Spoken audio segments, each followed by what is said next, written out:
हिमालय पर आए एजेंट टार के अपनी टीम को कुछ गैजेट्स देते हैं और कहते हैं कि वो देवा की आत्मा को ढूंढे। ये ऐसे गैजेट्स थे जो ऐसी नेगेटिव एनर्जी की फ्रिक्वेंसी को पकड़ते थे और बता देते थे कि वहां पर कोई आत्मा है या नहीं। सब उसी गैजेट्स को लेकर यहाँ वहां उस देवा की आत्मा को ढूंढ रहे थे, पर उन्हें वो नहीं मिल रही थी। पर वहीं दूसरी तरफ WWH में डॉक्टर वेदा को जगाने की कोशिश में लगे हुए थे। वेदा बस लेटे आंखें बंद किए एक ऐसी नींद में सो गए थे जिससे कब उन्हें उठना है उन्हें खुद को नहीं पता। डॉक्टर खुराना उनकी हार्ट बीट, पल्स सब चेक कर रहे थे और साथ साथ में रिपोर्ट बना रहे थे। तभी एक जूनियर डॉक्टर शिवपाल आता है और कहता है, सर, वैसे तो मैंने कई लोगों का इलाज किया, पर आज तक मेरे सामने कभी भी कोई कोमा का पेशेंट नहीं आया और ये पहली बार है जब मैं एक कोमा के पेशेंट को देख रहा हूँ। सर, जानते हैं, जब मैं मेडिकल कॉलेज में था और हमें पढ़ाया जाता था और बताया जाता था कि जो आदमी कोमा में जाता है उसके शरीर में क्या क्या हलचल होती है, क्या गतिविधि होती है और कैसे उनका शरीर रिएक्ट करता है, तब मैं हमेशा एक बात सोचता था कि जब इंसान ऐसे कोमा में जाता है तो उसके दिमाग में क्या चल रहा होता है। मतलब कहा तो जाता है कि वो ब्लैंक रहता है, पर वो तो मेडिकल के पॉइंट ऑफ व्यू से है ना। अगर हम नॉर्मल बात करें तो जहाँ पर साइंस नहीं है, तो हो सकता है कि वो अंदर कुछ सोच रहा हो या कोई सपना देख रहा हो। सर, मुझे तो बहुत ही उलझन होती है। कभी आपने सोचा इसके बारे में? डॉक्टर खुराना मुस्कुराए और वो रिपोर्ट उसे देते हुए कहते हैं, शिवपाल, हम साइंस के स्टूडेंट हैं, मेडिकल की हमने पढ़ाई की है और हम साइंस की ही बातें करते हैं। पर तुम जानते हो हम अभी कहाँ पर हैं? व्हाइट वर्ल्ड हो यानी कि WWH, और इनका काम क्या है? साइंस के विपरीत काम करना। यहाँ पर साइंस नहीं है, या कहें ये लोग साइंस के साथ मिलकर ऐसी चीज़ों पर काम करते हैं जिन्हें साइंस ही नहीं मानता, जैसे कि आत्माएं। ये लोग आत्माओं को पकड़ते हैं।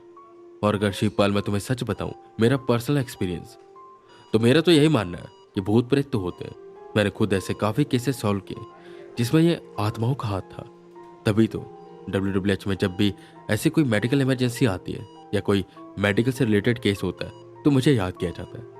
इवन गवर्नमेंट भी इन चीज़ों में मानती है, पर दुनिया को नहीं बताती। और हमारे मेडिकल लाइन में भी काफ़ी ऐसे लोग हैं जिनके साथ ऐसी चीज़ें हो चुकी हैं। पर वही ना, हम डॉक्टर हैं, और अगर हम भूत प्रेतों की बातें करेंगे तो लोग क्या कहेंगे? यही कहेंगे ना कि हम पढ़े लिखे अनपढ़ हैं। और रही बात तुम्हारे सवाल की, तो शिवपाल, मेरे मन में भी यही उलझन रहती है कि ये कोमा में गया आदमी क्या सोचता है। इसे कहा जाता है कि लंबी नींद में है, पर ये लंबी नींद में सपना क्या देख रहा है? कई बार मेरे अंदर भी उत्सुकता होती है, पर अब जब तक मैं या तुम कोमा में नहीं जाते हमें कैसे पता चलेगा? और वैसे भी जब भी कोई पेशेंट कोमा से जागा तो उसे ज़्यादातर कुछ भी याद नहीं रहता, तो ये कहना थोड़ा सा मुश्किल होगा कि वो क्या सोचता है। जहाँ तक मेरा मानना है, इस दिमाग में कुछ ना कुछ तो चल रहा होगा। जिस पर शिवपाल एजेंट वी के हाथों को पकड़ता है और कहता है, सर, हाथों में इनके एक अजीब सी कंपन है, पल्स ऊपर नीचे होती जा रही है, और जैसा कि आपने रिपोर्ट में लिखा है, इसका तो ये मतलब है ना कि इनके अंदर कुछ ना कुछ तो चल रहा है। अगर इनका दिमाग ब्लैंक होता तो इनकी जो हार्ट बीट है वो सेम रहती, पर आपके बनाई रिपोर्ट के अनुसार ये कभी तेज होती है, कभी धीमी, जैसे कभी एकदम से घबराए हो और शांत हो गए हो, इन्हें डर लगा हो और कभी बिल्कुल निडर हो गए हो। ऐसे बॉडी तो तभी रिएक्ट करती है ना जब हमारे अंदर कुछ चल रहा हो, हम डर रहे हो या कुछ सोच रहे हो। डॉक्टर खुराना ने इस बात पर हामी भरी और कहा, हाँ शिवपाल, यही बात तो मैं खुद ऑब्जर्व कर रहा हूं, और ये पहला पेशेंट ऐसा है कोमा का जिसके साथ ये चीजें इतनी ज्यादा हो रही है। वरना बाकियों के साथ होती है पर उतनी ज्यादा नहीं, वो हम नॉर्मल कंसीडर करते हैं, पर जो इसके अंदर हो रहा है ये कुछ असामान्य है। मैं कह रहा हूं ना, ऐसा लगता है जैसे कि अपनी दुनिया में ही गुम है, पर आखिर क्या चल रहा है इसके अंदर? ये सवाल सबके मन में था इस वक्त। वहीं एजेंट टार के जहां हिमालय पर थे, अचानक से वो हिलने लगा बर्फ सरकने लगी।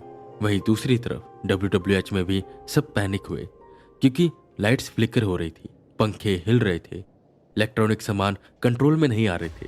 और ये सिर्फ WWH में नहीं बल्कि पूरी दुनिया में हो रहा था। कार्स एकदम से रुक जा रही थी और धरती में कंपन शुरू हो गई थी।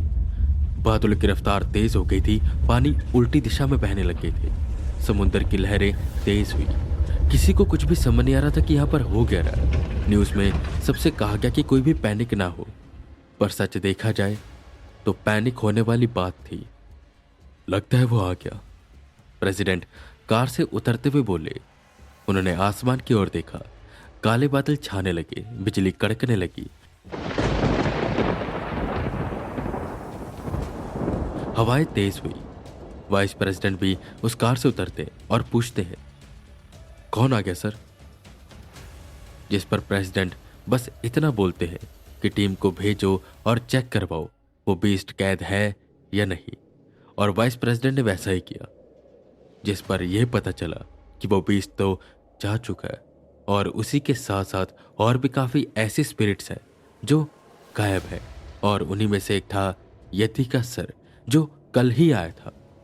और उसी के साथ साथ एक और बात थी जो प्रेसिडेंट को हैरान कर रही थी। बाकी स्पिरिट्स तो गायब हो चुकी थी, पर एक और स्पिरिट ऐसी थी जो वेदा जापान से लाए थे। जापान में उन्होंने एक बड़ा सा योकाई पकड़ा था जिसे वो इंडिया में लेकर आ गए थे। और उसी बीच उन्हें अक्सराज भी मिला था, पर उन्होंने उन जापानीज के मांगने के बाद भी ये योकाई उन्हें नहीं दिया और WWH में जमा कर दिया, पर वो भी गायब हो चुका था। और ये बात प्रेसिडेंट को अंदर ही अंदर खाई जा रही थी। एक अगर वो बीस्ट गायब होता तो उन्हें समझ भी आता कि वो आ गया है, पर सब गायब है तो बात चिंता की थी। एजेंट आर के किसी तरह प्रेसिडेंट से कांटेक्ट करते हैं और बताते हैं कि देवा की आत्मा नहीं मिल रही। जिस पर प्रेसिडेंट ने कहा, मैंने कहा था ना, वो कोई सामान्य आत्मा नहीं है, उसके पास शक्तियां हैं और वह जरूर हमारे किसी गोस्ट हंटर के शरीर में कब्जा करके उसी में होगा और हमसे छुपा हुआ है।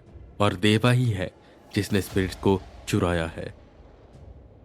ये सुनकर एजेंट आर के सक पकाया और बोला, तो सर ये जो सब हो रहा है ये उसी वजह से हो रहा है क्या? जिस पर प्रेसिडेंट घबराते हैं और कहते हैं, नहीं एजेंट आर के, ये उसकी वजह से नहीं हो रहा, कोई है जो आ गया है। और शायद एजेंट वी भी उसी वजह से कोमा में गए। वो कह रहे थे कि खतरा आने वाला है और ये खतरा आ चुका है। ये उस शैतान का वफादार सोल्जर है जो आ चुका है। पर हैरान करने वाली बात यह है कि वो भूलोक पर क्यों आ रहा है, जबकि शैतानी सिंह तो देलोक में कैद है। काफी उलझन है, पर जरूर यहां पर कुछ न कुछ तो है जिसके लिए ये यहां पर आया है। तभी उन्हें फोन आने लगे कि एक एक करके वो जो शैतानी द्वार थे सब टूट रहे हैं। वहां पर अब कोई भी द्वार नहीं है। प्रेसिडेंट को अभी के लिए कुछ भी समझ नहीं आ रहा था ये धरती पर हो क्या रहा था।